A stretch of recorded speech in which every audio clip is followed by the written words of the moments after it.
दादा गप्प का? भाजपात दिसत असलेली दोन देशमुखांची नाराजी ही अचानक नसून ऐन स्थानिक स्वराज्य संस्थेच्या निवडणुकीसमोर दोन देशमुखांच्या राजकीय विरोधकांना देण्यात आलेले पक्षप्रवेश हेच आहे.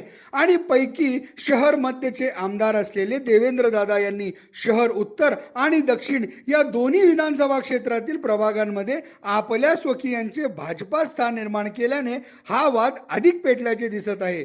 शहर उत्तर विधानसभा मतदारसंघातून सलग 5 वेळचे भाजपाचे आमदार असलेले मालक यांचे कट्टर राजकीय स्पर्धक असलेले स्वर्गीय महेश अण्णा यांच्या सुपुत्रास भाजपात प्रवेश देण्यात आले. म्हणजेच स्वर्गीय महेश अण्णा यांच्या गटासच भाजपात सामील करण्यात आले.